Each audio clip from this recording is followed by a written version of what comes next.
What's up, Potato Monster fans out there, and welcome to our League of Legends Top 5 plays, where everyday players have their extraordinary plays showcased for the world to see. From wombo combos to game-changing teleports, this episode is sure to leave you amazed, so sit tight and don't touch that browser as we begin with an explosive teamfight from Rive Thunderbolt on Pantheon. With the gold extremely close, red team looks to use their teamfight synergy to make a play and win the game off it. Pantheon positions in the fog of war and starts his ultimate as Malphite pulls the trigger and goes in, followed by the man drop, wild growth, and chain of corruption to AoE them down. Just like that, blue team exists no more, and because of the location of the teamfight, Pantheon and friends can take it to the Nexus and become victorious.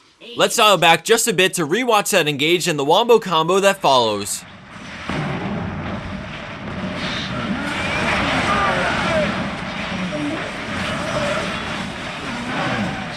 Coming in at 4th place, we have Acumen on Zilean with an explosive turnaround play. In the beginning, we see Zilean speed up Rammus to try and disengage from this fight because they're low in health and more enemy players are on the way. Fizz moves in, but Zilean offers himself to block Chum the Waters from hitting Rammus using his ult to deny the kill. Right as he revives, Zilean puts a bomb on Xin Zhao's head and then backs up. He then moves in and places another one on Nidalee, but the first bomb explodes, killing Nidalee and sending off her bomb for the instant triple. Using the speed up and another W, he puts a bomb on Xin Zhao's head, which forces him to turn, but the speed up gets him out, and then moments after, the bomb goes off for the quad. With Ignite on Fizz, Zilean secures a penta in this turnaround 3v5 play.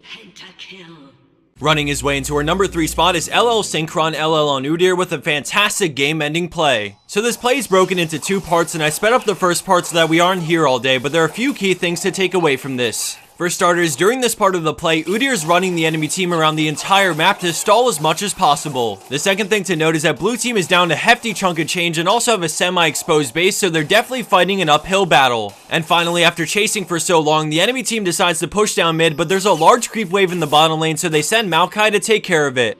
So now we're going to skip about a minute forward, and because the enemy Maokai was bottom trying to push out that wave but doesn't have teleport, he's forced to come group with his team. Synchron runs in and the teamfight erupts, but things start to quickly change when the Maokai joins and the enemy Jarvan EQs into his ultimate, locking him out of the fight. Now that he's a non-factor, Udyr pieces out away from the fight and sees the opening to teleport to the creep wave in the bottom lane, which is now in the enemy base. Despite coming out ahead in kills, all of blue team is low in health, so they have to back off, but at this point, Udyr is sitting on the Nexus towers and the enemy red team have no one nearby to defend. By the time Lucian and Maokai realize they've tunnel visioned too hard, it's pretty late, but they make their way into the jungle and start heading back to stop Udyr. With every hit on the Nexus, Synchron feels his inner Trick 2G coursing through his veins as he works down the Nexus to win the game for his team.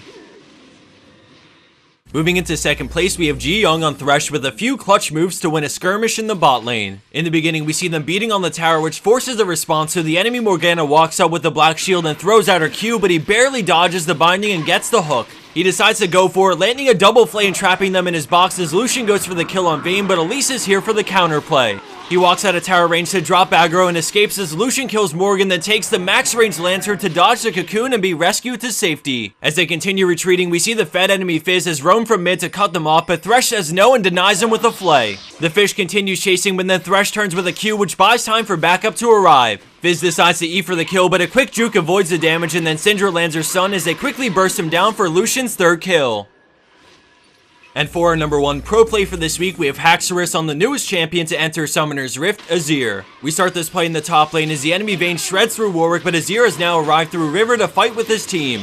He slows down Thresh with his Q, but then he gets boxed in, so he decides to pop up another soldier and DPS down Thresh, using his Q to zone them away from the fight. Now in a 2v3, he backs off, but when Vayne tumbles forward, he punishes with a flash ult for the kill. He Qs again and commands the soldiers to attack, but more goes down, and then Fiora flashes to close the gap. He collapses his minions and then E's as he gets a kill on Fiora and immediately pops Zanya's. As soon as he gets out, he spawns another soldier and moves them to completely cut off any escape options Thresh might have as he picks up the triple from afar. With only 1 enemy player remaining, he decides to tank through the damage with Barrier, which forces Lee Sin to back off. With the final W and Q, he moves them to Lee Sin and finishes him off because he was greedy and kept in range to try and land the Sonic Wave.